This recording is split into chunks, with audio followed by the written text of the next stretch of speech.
Hello छात्रों, मैं संतोष sir दीक्षांत एडुटेक से आपका स्वागत करता हूं। वर्ग 9 के विषय हिंदी स्पर्श में पाठ तुम कब जाओगे अतिथि, इस पाठ का पहला पाठ अर्थात प्रथम भाग आप लोगों को मैं एक्सप्लेन कर चुका हूँ, समझाया हूँ। आशा करता हूँ कि आप लोगों को बेहतर ढंग से समझ में आया होगा। फिर भी मैं एक बार रिकैप लेता हूँ, ध्यान से सुनेंगे। अतिथि के 4 दिन होने पर लेखक के घर अतिथि आए हैं। अतिथि देवो भव के अंतर्गत अतिथि सत्कार के लिए उन्होंने प्रथम दिन ही अपनी पत्नी के साथ उनकी आवभगत की, सादर नमन किए, प्रणाम किए और अपने घर में उन्हें डिनर के रूप में रात के भोजन के रूप में उन्हें उच्च मध्यम वर्गीय परिवार जैसा भोजन 2 सब्जी रायता के साथ मीठा भी बनाए खिलाए, लेकिन अतिथि जाने का नाम नहीं ले रहे हैं। वो बार बार कैलेंडर की तारीखें दिखा रहे हैं, उनको दिखा के पलट रहे हैं। वो अतिथि महोदय कैलेंडर के सामने ही बैठ के सिगरेट पीकर उसकी धुआं फेंक रहे हैं, परंतु उन्हें उनकी हिसाब लगाने की दुहाई देते हुए लेखक कहते हैं कि आप अगर हिसाब लगाना जानते हो तो देख लो कि कितने दिन हो गए, तुम्हें तो 2 दिन में वापस हो जानी चाहिए थी, लेकिन अब आपके न जाने से मेरा बटुआ भी कांप गया है। मेरे आप आर्थिक स्थितियों को भी देख लिए, मेरे प्रेम स्नेह भी ले लिए, अंतरंग बातों को भी बातें कर लिए। आप आपस में हम लोग स्नेह का, प्रेम का आदान प्रदान भी कर लिए। अब क्या चाहिए अतिथि, अब तो जाओ। यह सत्कार बना रहे, यह मन में प्रेम भावना बनी रहे, इसलिए दूरी बनाओ, अब चले जाओ अतिथि। परंतु अतिथि महोदय जाने का नाम नहीं ले रहे हैं। आइए आगे के पार्ट में देखते हैं अतिथि के साथ क्या हो रहा है। आशा थी कि दूसरे दिन किसी रेल से एक शानदार मेहमान नवाजी की छाप अपने हृदय में ले तुम चले जाओगे। वो आशा कर रहे थे कि दूसरे दिन इनकी मेहमान नवाजी में पति और पत्नी दोनों ही लेखक लगे हुए हैं। सुबह से शाम तक इनके पसंद का भोजन वगैरह सब कुछ दे करके इनकी तमाम सुख सुविधाओं का ध्यान रखते हुए अपने से बेहतर इन्हें सुविधाएं दे करके भी जब 4 दिन तक अतिथि नहीं गए हैं, तब इनके मनोभाव क्या हो रहे हैं कि आशा थी कि दूसरे दिन किसी रेल से एक शानदार मेहमान नवाजी की छाप अपने हृदय में ले तुम चले जाओगे। हम तुमसे रुकने के लिए आग्रह करेंगे कि नहीं एक दिन और रुक जाइए, परंतु मगर तुम नहीं मानोगे और एक अच्छे अतिथि की तरह चले जाओगे। इतनी आशाएं थी मन में, हृदय में कि आप आए, भोजन किए, हमारा व्यवस्था देखे, हमारा सानिध्य स्वीकार किए, हमारा आतिथ्य स्वीकार किए, हमारा आतिथ्य ग्रहण किए और ग्रहण करने के बाद से भाव विभोर हो करके हमें आशीर्वाद देते, प्रेम स्नेह देते और दूसरे दिन किसी अच्छे अतिथि की तरह रेलगाड़ी की यात्रा के लिए निकलना चाहते हैं आप, और हमसे कहते कि मैं जा रहा हूं। हम आपके सामने हाथ जोड़कर आग्रह करते कि नहीं अतिथि देव आप रुक जाइए और 1-2 दिन, फिर भी आप नहीं मानते। वह अच्छे अतिथि की गुणवत्ता होती है, लेकिन आप किस गुणवत्ता के धारक महोदय हैं जो पकड़ लिए हैं कुर्सी, फेविकॉल लगा के बैठ गए हैं, चिपक गए हैं ऐसे कि छोड़ने का नाम ही नहीं ले रहे हैं। कई तरह की अंतरंग असुविधाओं से मन में कई विचलित भावनाएं उत्पन्न हो रही होंगी।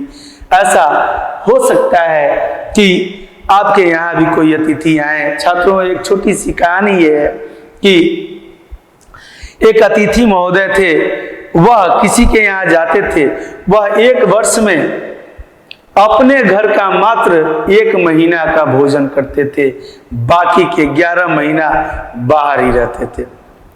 बड़े अच्छे अतिथि थे, क्योंकि वह अगर जाते थे अपने किसी संबंध में तो वहां पर उस संबंध में 2 दिन रहते थे, ज्यादा नहीं। अच्छे अतिथि थे, 2 दिन रहते थे।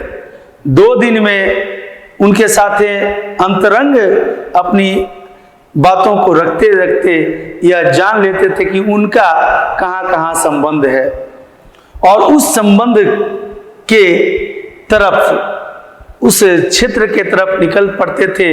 वहां 2 दिन बिताते थे, फिर वहां 2 दिन बिताते थे, फिर उनके यहाँ भी उनके संबंधों की जानकारी लेकर के वहां बिताते थे। ऐसे करते करते 11 महीना आराम से, न बनाना, न बर्तन धोना, न बनाने की टेंशन रखना, आतिथ्य सत्कार करवाते थे। ऐसे ही कुछ अतिथि होते हैं जो नाम नहीं लेते जाने का, अपना ठाट बाट मिला बस जम गए हैं। ये भी अतिथि महोदय, हम तुमसे रुकने के लिए आग्रह करेंगे मगर तुम नहीं मानोगे और एक अच्छे अतिथि की तरह चले जाओगे। ये भावनाएं उत्पन्न हो रही हैं उनके मन में, पर ऐसा नहीं हुआ। दूसरे दिन भी तुम अपनी अतिथि सुलभ मुस्कान लिए घर में ही बने रहे। हमने अपनी पीड़ा पी ली और प्रसन्न बने रहे। अर्थात दुखी तो हुआ हमारा मन तुम्हारे यहाँ रहने से दूसरे दिन के बाद भी, परंतु हमने तीसरे दिन के लिए अपनी पीड़ा को पी लिया, अपने तमाम असुविधाओं को हमने बर्दाश्त किया और तुम्हें फिर वही पुनः आतिथ्य सत्कार दिया। परंतु अब तो चौथा दिन है, अब तो जाओ। जाने का नाम नहीं ले रहा है अतिथि। सत्कार, स्वागत सत्कार के जिस उच्च बिंदु पर हम तुम्हें ले जा चुके थे, अर्थात मध्यम वर्गीय जो डिनर कराए थे, उस बातों को जेहन में लेकर अपने कह रहे हैं लेखक कि अति स्वागत सत्कार के जिस उच्च बिंदु पर हम तुम्हें ले जा चुके थे, वहां से नीचे उतर हमने फिर दोपहर के भोजन को लंच की गरिमा प्रदान की। अर्थात डिनर तो कराया ही, अगले दिन लंच की भी गरिमा हमने दी। लंच में भी हमने चटनी, पापड़ वगैरह आदि इत्यादि दही के साथ आपको खिलाया। यह आतिथ्य सत्कार हमने किया, प्रदान की, और रात्रि को तुम्हें सिनेमा दिखाया, और रात्रि को सिनेमा भी बैठा करके दिखाया। बावजूद इसके हमारे सत्कार का यह आखिरी छोर है, अब नहीं बर्दाश्त हो रहा है, हे अतिथि देव अब तो चले जाओ। इतनी चीजें आपको हमने मुहैया की जो खुद के लिए कभी संभव नहीं हो पाता होगा, क्योंकि काम करने वाला व्यक्ति थक कर चूर हो जाता है जब ऑफिस से घर आता है, और उसके बाद वह सिनेमा देखे, डिनर करे, लंच या करे, या फिर घूमने जाने की कहीं बात करे। ऐसा बहुत कम संभव हो पाता है, क्योंकि एनर्जी तो उसकी खर्च हो चुकी होती है, उसे रेस्ट की आवश्यकता होती है।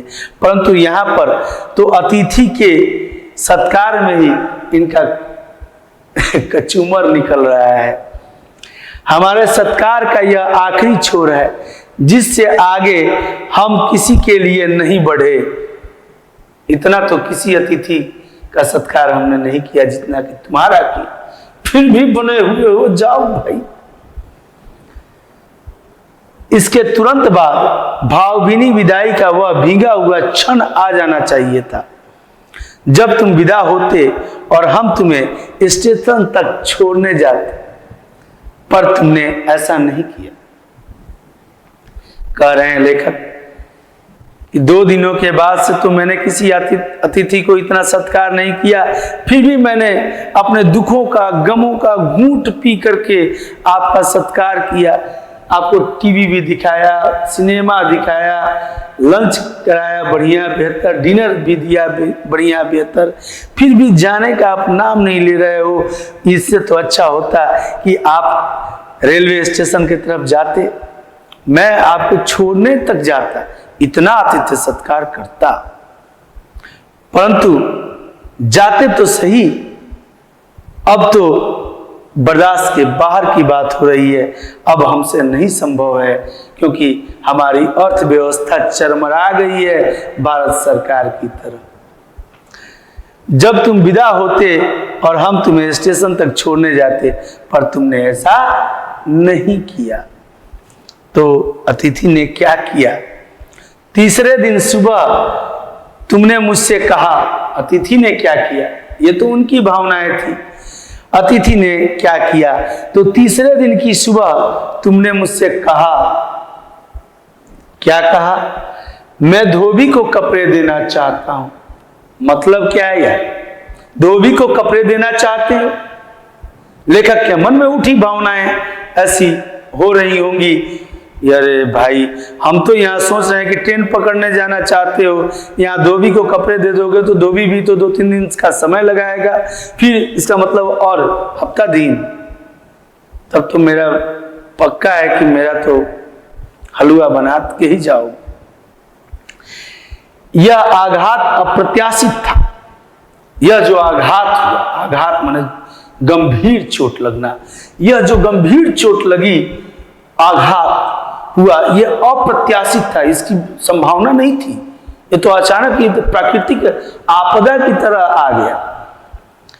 यह आघात अप्रत्याशित था और इसकी चोट मार्मिक थी। मार्मिक यानी मर्म से भरी हुई, अर्थात ऐसा चोट जिस पर न रो सकते हैं न हंस सकते हैं, बस शांति से उस चोट को बर्दाश्त कर सकते हैं। ऐसा आघात अतिथि ने दिया, सिर्फ एक सेंटेंस में, एक वाक्य में, कि मैं धोबी को कपड़े देना चाहता हूं।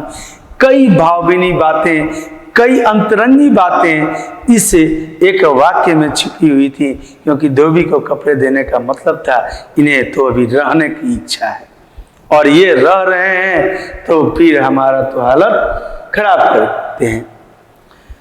तुम्हारे सामीप्य की वेला एकाएक यूं रबर की तरह खींच जाएगी। तुम्हारे सामीप्य अर्थात समीप आने की वेला एकाएक रबर की तरह टन जाएगी, टनने लगोगे आप, इसका मुझे अनुमान न था।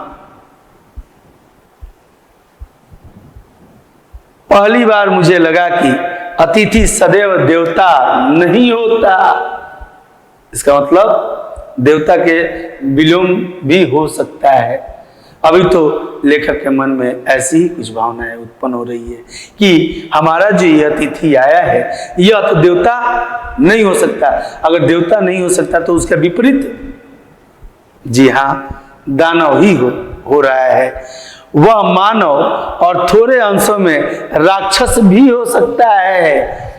वह मानव तो है ही, लेकिन थोड़े अंशों में राक्षस भी है, क्योंकि यह राक्षस की प्रवृत्ति ही है कि भाई अपने तो सुख भोगो और दूसरे को दुख दो, दूसरे को व्यथा और अपने सुलभता प्राप्त करने वाले व्यक्ति निसंदेह या तो मानव हो सकते हैं, उसमें भी मानव में भी स्वार्थी मानव हो सकते हैं, या फिर निसंदेह दानव हैं, भगवान तो नहीं हो सकते।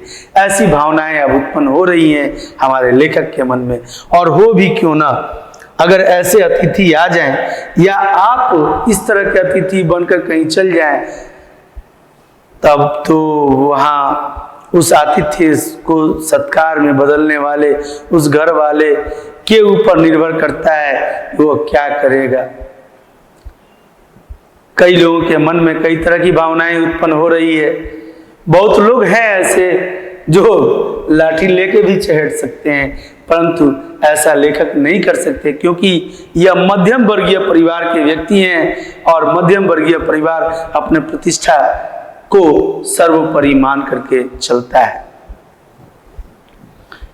आइए देखते हैं आगे। किसी लॉन्ड्री पर दे देते हैं। अब लॉन्ड्री की बात हो रही है, चूंकि धोबी को देने वाला कपड़ा लॉन्ड्री पर दिया जाएगा, और वो अतिथि हैं तो उसका भी जो चार्ज है वह दिया जाएगा। अर्थात लेखक अपने ही मन सोच रहा होगा कि बाप रे बाप कैसे स्वागत किए, आप आए थे उसी दिन दरवाजा क्यों नहीं बंद कर दिए, किसी लॉन्ड्री पर दे देते हैं जल्दी धुल जाएंगे। अब मैंने कहा, मन ही मन एक विश्वास पल रहा था कि तुम्हें जल्दी जाना है। वो धुलवाने के लिए भी लेखक तैयार हुए और कहे कि चलिए किसी लॉन्ड्री में दे देते हैं, जल्दी धुल जाएगी। और उनकी मनोभावना ये थी कि जल्दी धुल जाएगी तो महोदय जल्दी चले जाएंगे, परंतु महोदय जी तो महोदय थे। कहाँ है लॉन्ड्री, चलो चलते हैं। अतिथि जो थे उन्होंने पूछा कि ये लॉन्ड्री कहाँ है। लेखक कहते हैं चलो चलते हैं, मैंने कहा, अर्थात लेखक ने कहा, और अपनी सहज बनियान पर औपचारिक कुर्ता डालने लगा। गंजी पहने हुए थे घर में बनियान, उसके ऊपर औपचारिक कुर्ता डालने लगे। कुर्ता पहन करके जाएंगे बाहर। अब कहाँ जा रहे हैं, पत्नी ने पूछा। ये एक अलग धमाका, क्योंकि पत्नियां जब पूछती हैं तो इनके वो तो एक व्यंग के रूप में ही ऐसी कटाक्ष करती हैं जिसका जवाब असहज हो जाता है पति परमेश्वर को देने में।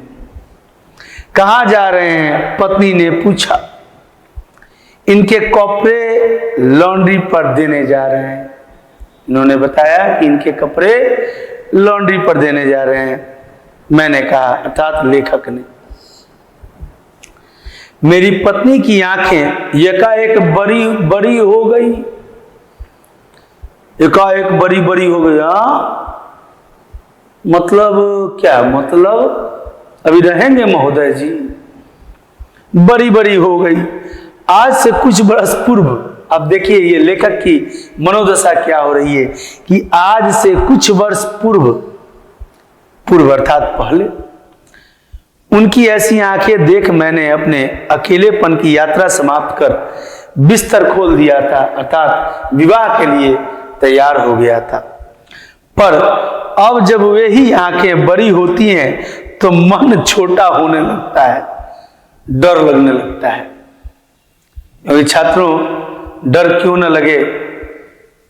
एक कवि ने कहा था पत्नियों के बारे में कि अरे भारत की नारियां बीमारियां नहीं, भारत की नारियां शक्ति होती हैं, भारत की महिलाएं शक्ति हैं। एक श्रोता से बर्दाश्त नहीं हुआ, उसने कवि महोदय से पूछ ही डाला कि भाई तो पुरुष क्या होते हैं। बोले अरे पगले, अभी तक नहीं समझ में आया, पुरुष सहन शक्ति होते हैं। तो पुरुष जब सहन शक्ति होते हैं, ये पति देव लोग सहन शक्ति हैं और पत्नियां शक्ति हैं, शक्ति को सहन करने वाला सहन शक्ति। अर्थात ये बड़ी बड़ी आंखें देख करके कभी किसी समय में कुछ वर्ष पहले लेखक ने विवाह करने का मन बना लिया था। ये आंखें उस समय, ये टैक्सी की हेडलाइट की तरह बड़ी बड़ी आंखें उस समय इतनी सुंदर लगने लगी थी कि उनका सानिध्य स्वीकार करने के लिए यह विवाह करने को तैयार हो गए। परंतु अब जब देखते हैं इन आंखों को, ये एरोप्लेन की हेडलाइट की तरह लगने लगती हैं और डर लगने लगता है। इसी तरह का कुछ डर भय व्याप्त है अभी हमारे लेखक के मन में, शरद जोशी जी के मन में। मन छोटा होने लगता है। वे इस आशंका और भय से बरी हुई थी कि अतिथि अधिक दिनों तक ठहरेगा। यानी पत्नी के मन में भी ऐसी आशंका थी कि शायद यह अतिथि जब लॉन्ड्री पे कपड़े जा रहे हैं धुलवाने के लिए, धुल के आएंगे तब तक तो ये जमेगा ही यहाँ पे, अर्थात ये अभी रुकने वाला पार्टी है, ये जाने वाला नहीं है। और ऐसा अतिथि, अब तो अगर इस तरह की बातें हो तो ये बातें कही जा सकती है ये अतिथि देवो भव नहीं, अतिथि दानवो भव, है ना। आइए छात्रों, यह पार्ट भी कंप्लीट हुआ। इसके अगले पार्ट में बाकी की कहानी है। चूंकि बड़ा पार्ट है तो अलग अलग पार्ट में बनाना होता है, बनेगा। आप बेहतर ढंग से समझे होंगे आशा करता हूं।